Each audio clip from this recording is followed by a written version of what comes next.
Start करने लगे हैं क्या, अब्जॉर्प्शन ऑफ कार्बोहाइड्रेट। ये आपकी डाइजेशन के बाद जो सारी डाइट है वो मोनोसैकेराइड फॉर्म में आ गई है, सारी ये डाइट किस फॉर्म में आ गई है, मोनोसैकेराइड फॉर्म में।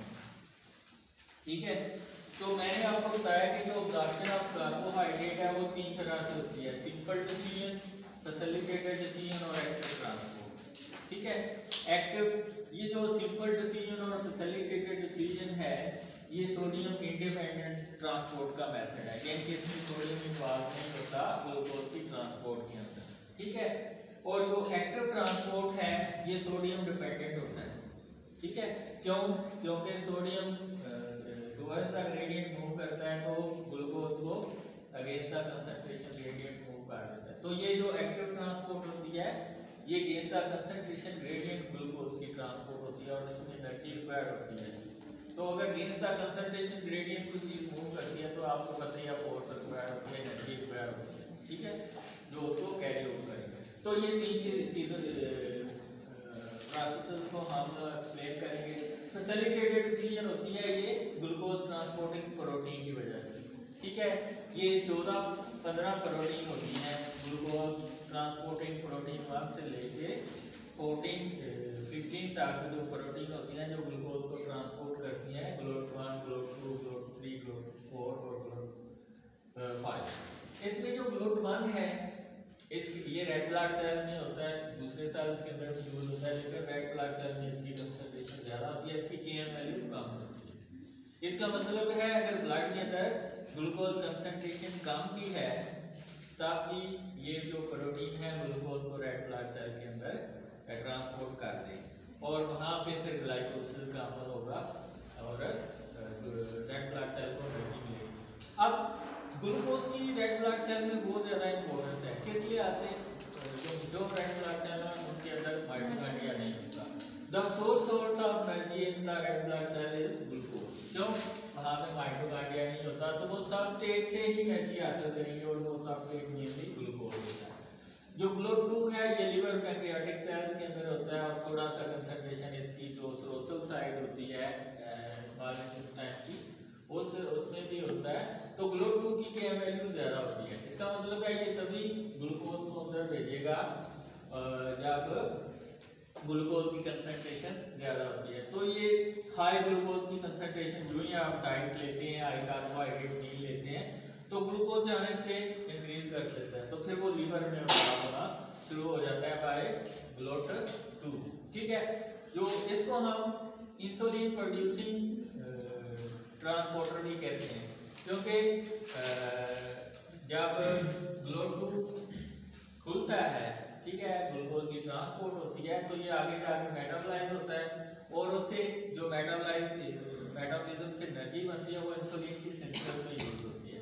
इसलिए इसको GLUT2 को हम इंसुलिन प्रोड्यूसर भी कहते हैं, क्योंकि ये इंसुलिन की प्रोडक्शन में हेल्प आउट कर देता है। GLUT3 जो है ये ब्रेन न्यूरॉन सेल्स के अंदर होता है, इसकी भी Km वैल्यू कम होती है क्योंकि 40% ब्रेन सेल्स में वहाँ पे माइटोकॉन्ड्रिया नहीं होता। वहाँ पे भी अगर ग्लूकोज कंसंट्रेशन कम है तो वो चली जाएगी सेल के अंदर और ब्लड से सेल के अंदर चली जाएगी और वहाँ पे वो अपना ग्लाइकोलिसिस का अमल। GLUT4 जो है ये इंसुलिन डिपेंडेंट होता है, यानी कि इंसुलिन ज़्यादा होगी तो ग्लूकोज के जो ट्रांसपोर्टर होते हैं GLUT4 ये अंदर होते हैं, सेल के अंदर होते हैं। जो ही इंसुलिन ऊपर सेल के ऊपर आग लगती है तो ये क्या आ जाते हैं, मेम्ब्रेन के ऊपर आ जाते हैं और वहाँ पे ये फिर ग्लूकोज की ट्रांसपोर्ट का अमल शुरू करते हैं। तो ये इंसुलिन डिपेंडेंट भी कह सकते हैं, यानी कि इंसुलिन होंगी तो फिर इसके रिसेप्टर आएंगे,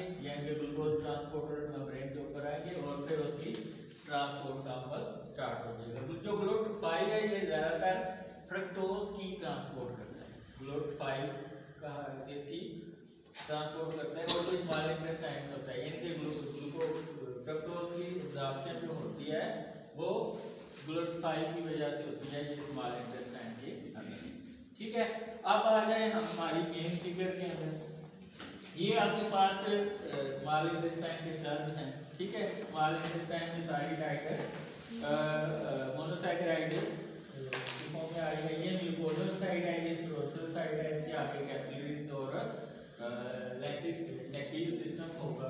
ये इसकी वजह से ये जो आपकी ग्लूकोज है वो ब्लड के अंदर आके सारे सेल्स के अंदर ट्रांसपोर्ट होती है और वहाँ पे आके स्टेबलाइज होती है। यहाँ से जो ट्रांसपोर्ट का अमल है वो 3 तरह से है, सिंपल डिफ्यूजन, ठीक है, फैसिलिटेटेड डिफ्यूजन और active transport. Simple diffusion, glucose की हाई कंसंट्रेशन जाएगी सेल के अंदर बाय सिंपल डिफ्यूजन के जरिए, ठीक है। और ये फ्रक्टोज है, ये GLUT5 के जरिए स्मॉल इंटेस्टाइन के अंदर स्टार्ट जाएगा, ठीक है। तो जो तीसरा प्रोसेस है वो एक्टिव ट्रांसपोर्ट है। लेट्स सपोज कि सेल के अंदर ग्लूकोज की कंसंट्रेशन ज्यादा हो गई है, तो इसका मतलब है ये एज सच नहीं जाएगा, ग्लूकोज अब्जॉर्ब नहीं होगा, तो इसके लिए फिर सोडियम ग्लूकोज इंपोर्टर आ जाता है। ये जो सोडियम ग्लूकोज इंपोर्टर है ये अपनी एनर्जी लेता है सोडियम पोटेशियम पंप से, ठीक है। अब पोटेशियम जो है उसकी पहले अंदर कंसंट्रेशन ज्यादा होती है और सोडियम की बाहर ज्यादा कंसंट्रेशन होती है। इन दोनों की गेंद का कंसंट्रेशन ग्रेडियंट मूवमेंट होती है, ठीक है। गेंद का कंसंट्रेशन ये है कि बाहर सोडियम ज्यादा है और अंदर पोटेशियम ज्यादा है, लेकिन वो गेंद का कंसंट्रेशन ग्रेडियंट मूव करते हैं। और इस गेंद का कंसंट्रेशन ग्रेडियंट मूवमेंट के लिए क्या चाहिए होती है, एनर्जी। अब ये जो एनर्जी यूज होती है इस प्रोसेस में, इसका कुछ portion sodium glucose importer use कर लेते हैं, इसको हम कहते हैं सेकेंडरी एक्टिव ट्रांसपोर्ट। इसमें एक प्राइमरी एक्टिव ट्रांसपोर्ट में क्या होता है कि वही चैनल अपनी एनर्जी प्रोड्यूस करके यूज कर रहा है। सेकेंडरी एक्टिव ट्रांसपोर्ट में क्या होता है कि एक चैनल की एनर्जी दूसरा चैनल यूज कर रहा होता है, एक चैनल की एनर्जी दूसरा चैनल यूज कर रहा होता है। तो ये क्या है, ये सोडियम टुवर्ड्स द ग्रेडियंट जा रहा है, यानी कि पहले सेल के अंदर सोडियम ज्यादा है, सॉरी कम है, तो बाहर ज्यादा है अंदर कम है, तो ये टुवर्ड्स द ग्रेडियंट यानी कि गेंद का कंसंट्रेशन ग्रेडियंट मूवमेंट नहीं है। लेकिन ग्लूकोज पहले ही अंदर ज्यादा है, तो ग्लूकोज गेंद का कंसंट्रेशन ग्रेडियंट मूव करेगा। होता क्या है, जब सोडियम जाता है अंदर तो ये ग्लूकोज को भी साथ अंदर ले जाता है, ठीक है। लेकिन एनर्जी कहाँ से, ये ग्लूकोज की ट्रांसपोर्ट में एनर्जी कहाँ से आएगी, सोडियम पोटेशियम पंप से, ठीक है। वो ये जो एनर्जी यूज कर रहे हैं वो इधर यूटिलाइज हो जाएगी। तो इस तरह इसको हम कहते हैं, ये सोडियम ग्लूकोज इंपोर्टर को हम कहते हैं सोडियम डिपेंडेंट ग्लूकोज ट्रांसपोर्ट, यानी कि सोडियम जाएगा साथ में ग्लूकोज भी ले जाएगा। लेकिन इसको कौन सी एक्टिव ट्रांसपोर्ट की टाइप कहेंगे, सेकेंडरी एक्टिव ट्रांसपोर्ट। अब यहाँ से आता है, यहाँ पे सेरोसल साइड में GLUT2 होता है और सिंपल डिफ्यूजन के जरिए ग्लूकोज जाता है। अच्छा, यहाँ पे ये है कि ये सोडियम ग्लूकोज की ट्रांसपोर्ट होती है, सोडियम ग्लैक्टोज की जो है ना इसी तरह से मूव होती है। लेकिन यहाँ पे अगर आप देखें तो सबसे ज्यादा जो अब्जॉर्ब हो रही होती है वो ग्लैक्टोज है, यानी कि ग्लैक्टोज जल्दी से अब्जॉर्ब हो जाती है ड्यू टू उसकी स्ट्रक्चरल ओरिएंटेशन की वजह से। उसके बाद ग्लूकोज और उसके बाद फ्रक्टोज, ठीक है।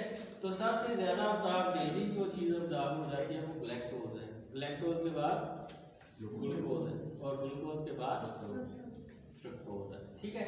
ये अब्जॉर्ब हो जाती है, यहाँ पे आ जाती है inside the small intestine, glucose आ जाती है, फिर ये जाती है सेरोसल साइड के अंदर और इसमें GLUT2 भी हेल्प करते हैं और सिंपल डिफ्यूजन भी इसमें प्रोसेस होता है और